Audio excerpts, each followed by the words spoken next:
Финская студия Remedy Entertainment выпустила интересный ролик о процессе работы над мистическим триллером Alan Wake 2. За прошедшие годы в команде разработчиков появилось много новых сотрудников, на которых некогда оказала большое влияние первая часть Alan Wake. Некоторые из них даже воспринимали игру как адаптацию романов Стивена Кинга. Настолько атмосфера и сюжет хоррора перекликается с произведениями американского автора. И сейчас при создании сиквела разработчики хотят не только повторить успех первой части игры, но и значительно превзойти его.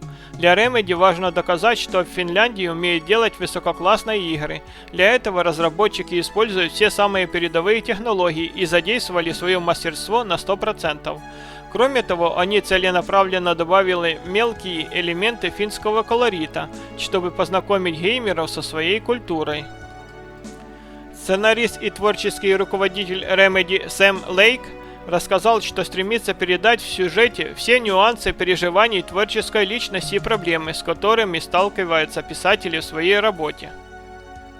Несмотря на свою долгую историю и многолетнее творчество, команда Remedy только сейчас поняла, что нашла свою нишу. Alan Wake 2, по их мнению, является самой захватывающей и впечатляющей игрой из созданных ими, а Сэм Лейк назвал Alan Wake 2 игрой своей мечты. Релиз Alan Wake 2 состоится 17 октября на PC, Epic Games Store, PlayStation 5 и Xbox Series. Peggy 18. We knew from the beginning that when Wake ends up in the dark place, getting out from there is going to be a long, hellish journey and a hard struggle. And I guess that where we are now is fiction becoming reality.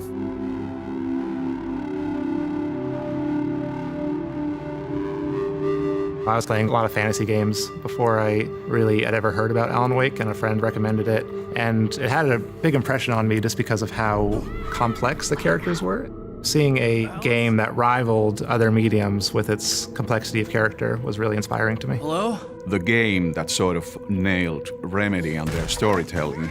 I was mostly impressed by the atmosphere and the lighting, and especially I think the use of music. It was unlike anything I'd ever played. And it felt like I was transported into this playable Stephen King novel with this weird story taking me for a crazy ride. It was first of all proving that we can do bigger games in Finland. There's this Finnish flavor in it that you cannot really put your finger on it, and I like it dearly.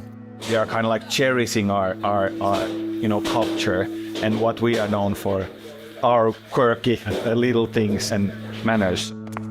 Obviously, before Alan Wake, you had Max Payne, which was quirky and strange. But I would say Alan Wake kind of took those qualities and ramped them up to 11. And it's very rare to see a game that is equal parts horror, humor, and strangeness. Al, please tell me we're headed for the nearest "You're now leaving Bright Falls. Come back soon" sign.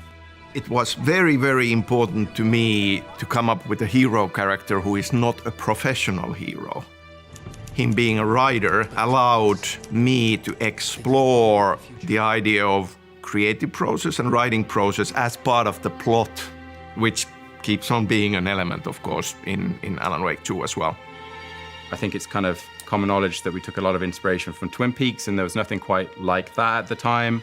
We tried to, in that game, integrate the story into the gameplay more, so with the manuscript pages the player found, kind of try and find novel ways to kind of tell the story. These projects are huge endeavors, and many things, many of them totally out of your control, need to click into place for a big game to happen. There is an element of luck.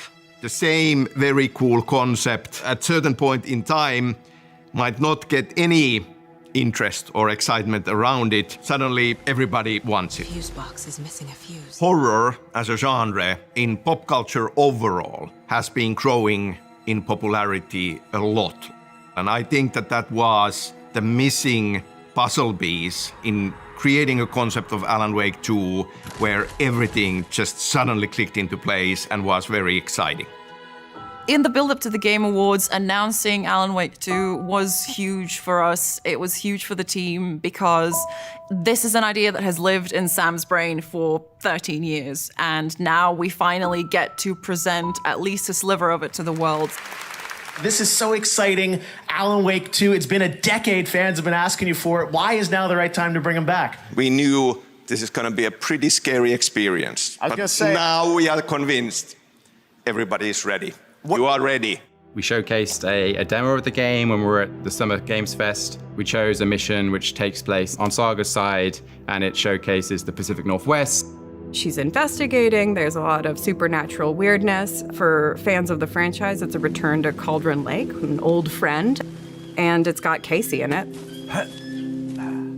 Remedy's really found its niche. We know our strengths. We know what we are good at. We know that that is world building, that is atmosphere, and we keep building on these strengths and we keep investing into all other areas and seeing how can we do more, how can we go bigger, how can we go bolder. It's a story that you're not told, it's a story that you play. And the team has done a lot of really great work in coming up with unique and interesting ways to make that experience playable. Between every game project that we have made, we have done a new concept of Alan Wake 2. It's been frustrating through the years not being able to get it started and be excited about it, and then it's not happening. I think that the game we are now making is by far the most exciting, the most interesting and ambitious one out of all of those concepts. And I'm really, really happy that it's this Alan Wake 2 that we are making and none of the earlier ones.